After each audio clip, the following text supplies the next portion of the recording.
Wait a second. Is this really a new generation?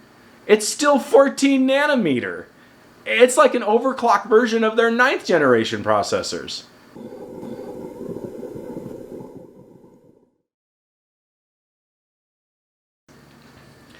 Welcome to Cyber CPU. Today I'm going to try a new format.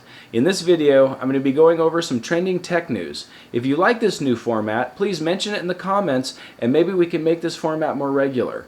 And please like this video, and if this type of content interests you, subscribe to my channel and hit the bell icon so you can be notified of future videos.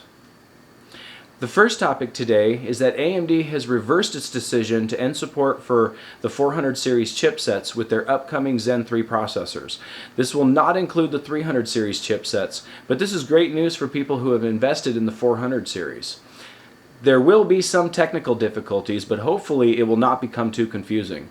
Apparently this will be done by forking some BIOSes for different processors, and you will have to verify with your motherboard manufacturer that you do in fact have a Zen 3 CPU.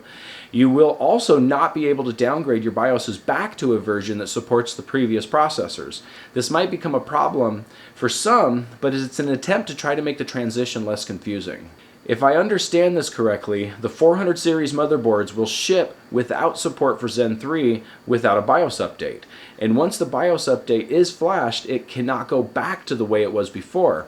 I can see this as an issue with the used motherboard market or people trying to repurpose their older parts. I believe the primary problem is that the older Ryzen processors based on the Zen 1 and Zen Plus architectures cannot address a BIOS larger than 16 gigs. In fact, motherboards with a 32 gig BIOS have to partition that BIOS to accommodate the older Zen architectures. This may be why flashing the BIOS back is a problem. However, at this point, I'm just speculating. AMD has made it very clear that Zen 3 will be the last architecture supported on the 400 series chipsets. So at this point, the upgrade path for the B450 and the X470 is becoming bleak. However, we don't know how much further AM4 is going to last anyway. There's a good chance that there's a new socket right around the corner anyway. With DDR5 coming soon and AMD only promising to keep AM4 through 2020, the likelihood of us seeing another architecture for AM4 is unlikely, in my opinion. Going forward, there are many things that AMD can do better in the future to avoid these types of problems. For one, I want to preface this with saying that I actually like AMD having extended platforms like the AM4. They're good for the consumer and give people a great update path. With that said, lots of mistakes were made with the AM4 platform. For instance, the BIOS size limitation should have been a problem that was foreseen from the beginning. MSI was able to see it early on with their 32 meg BIOSes. Why wasn't AMD more proactive with requiring 32 meg BIOSes? And why was the limitation in earlier Zen processors with addressing 32 meg BIOSes? In the end, this entire problem wouldn't have been as big of a deal as it turned out if it wasn't for AMD in the first place. It was their marketing of the AM4 that included bashing Intel for requiring people to upgrade their motherboard all the time that led to this issue. I've heard many people make the claim that AMD technically kept their promise because they're still using the AM4 socket. But that wasn't their promise. At least that wasn't what they led people to believe. If they're bashing Intel for requiring people to change their motherboard, then isn't dropping support for a chipset also requiring people to change their motherboard? It's like we can't change the chipset on the motherboard. Either way, going forward, I really hope AMD sticks with the extended platform model. I just hope that the next platform is more robust and able to scale with future architectures. The situation was absolutely AMD's fault, but at the same time it really wasn't their fault. The technical limitations, whether foreseen or unforeseen, have been crippling hurdles. I give it to AMD for doing what they could to not leave the 400 series out in the cold. I think the next round, the marketing department should just be a little more careful with their words and promises.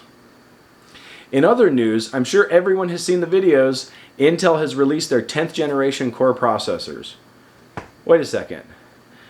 Is this really a new generation? It's still 14 nanometer. It's like an overclocked version of their 9th generation processors. In all seriousness though, this does look like a big improvement from the previous generation core processors. The i9 has gained 2 more cores, and it looks like the entire line will have hyper-threading enabled.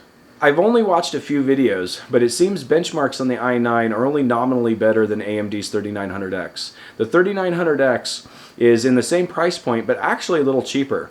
According to Kyle's wife at Bitwit, Intel has a slight edge of about 10 to 15% on AMD in games, but the 3900X is still dominating in multi-core performance and productivity, with scores reaching 20 to 40% better. I have seen similar results from other sources as well. Also, keep in mind that this edge in games is based on 1080p and gets much closer at 4K, because at that point it becomes more GPU dependent. This is likely the resolution that people spending this much money on a CPU are targeting anyway. Revisiting the joke at the beginning of the segment, Intel's 10th generation is still on 14 nanometer process. This is compared to AMD, whose latest Zen 2 processor uses the 7 nanometer process. With this in mind, it makes Intel's ability to match AMD's current line of processors actually kind of impressive. They are definitely going to give AMD a run for their money once they get their process issues worked out. Unfortunately, these new chips, according to reviews, are power hogs, but Intel is able to keep them cool with a redesigned heat spreader and die. The die has been shaved down and the heat spreader is thicker than previous generations. Surprisingly, the temperatures at stock speeds were not bad according to the reviews I watched, at least. However, this wasn't the case with overclocking. It seems these processors hit a thermal limit pretty quick, so it doesn't seem like there's going to be much headroom for overclocking without exotic cooling. It's going to be interesting what's coming in the future to the processor market. Intel clearly has a formidable foe on their hands with AMD, and this is great news for everyone. As Intel races to catch up, processors are simply going to continue to get better. With Zen 3 right around the corner, with promises of staggering performance improvements, it's going to be very exciting to see what's coming next. Anyway, those are some of my thoughts. I would love to hear your opinions in the comments below. While you're leaving a comment, please like this video. And if this kind of content interests you, then subscribe to my channel. And don't forget to hit the bell icon so you can be notified of future videos. Thanks again.